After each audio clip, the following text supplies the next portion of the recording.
నారీ నారీ నడుమ మురారి ఈ సంక్రాంతికి వచ్చిన లాస్ట్ సినిమా. నాకైతే పర్సనల్గా ఈ సినిమా మీద ఏ ఎక్స్పెక్టేషన్స్ లేదు మామ. ఏదో సంక్రాంతి సీజన్ని క్యాష్ చేసుకోవడానికి వీళ్ళు సినిమా రిలీజ్ చేస్తున్నారు అనుకున్నా. మూవీ యూనిట్ కూడా పెద్దగా ప్రమోషన్స్ లాంటివి ఏం చేయలేదు. సో ఈరోజు రిలీజ్ చేశారు. కానీ సినిమా చూశాక ఒక ముక్కలో చెప్పాలంటే హిలేరియస్ మామ. కొన్ని సీన్స్ కొన్ని క్యారెక్టర్స్ మామూలుగా ఉండవు. నవ్వి నవ్వి కడుపు నొప్పి వచ్చేస్తుంది. ఈ సినిమాకి దర్శకత్వం వహించింది రామ్ అబ్బరాజు గారు. ఆయన గతంలో సామాజ వర్గం అన్న మూవీ తీశారు. ఇది ఆయన రెండో సినిమా. చాలా బాగా చేశారు మామ.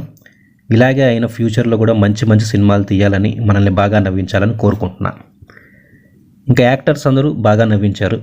ముఖ్యంగా సీనియర్ నరేష్ గారు. ఆయన క్యారెక్టరైజేషన్, ఆయన యాక్టింగ్ సూపర్. ఇంకా సత్య గారు, సునీల్ అన్న, సంపత్ గారు, వెన్నెల కిషోర్ అన్న, సుదర్శన్, ఇలా ప్రతి ఒక్కరూ మనల్ని బాగా నవ్విస్తారు. హీరో సర్వానంద్ చాలా రోజుల తర్వాత మళ్ళీ ఇలాంటి కామెడీ మూవీలో మనకు కనిపిస్తారు. చాలా బాగా చేశారు కూడా. అండ్ సంక్రాంతి కూడా ఆయనకి బాగా కలిసి వచ్చిన సీజన్. ఇంకా హీరోయిన్స్ ఇద్దరు ఉన్నారు. ఇద్దరు పర్లేదు అనిపించారు యాక్టింగ్ పరంగా. ఇంకా టెక్నికలీ సాంగ్స్ అయితే నాకు పర్లేదు అనిపించాయి మామ. బీజిఎం మాత్రం బాగుంది. ఆ ఫన్నీ సీన్స్కి ఫన్నీగా బీజిఎం సూపర్ అనిపించింది. ప్రొడక్షన్ క్వాలిటీ బాగుంది. కొన్ని డైలాగ్స్ అయితే చాలా ఫన్నీగా అనిపించాయి. ఆ డైలాగ్స్ వల్లే మనకు బాగా నవ్వు వస్తుంది అనమాట. చాలా చోట్ల మనం సోషల్ మీడియాలో చూస్తూ ఉన్న మీమ్స్ని బాగా వాడుకున్నారు. ఇంకా డైరెక్టర్ గురించి ఆల్రెడీ చెప్పేశాను, సూపర్బ్ అనమాట. ఈ మూవీకి పోటీ వల్ల చాలా తక్కువ థియేటర్స్ ఇచ్చారు మామ. చాలా అంటే చాలా తక్కువ థియేటర్స్ ఇచ్చారు.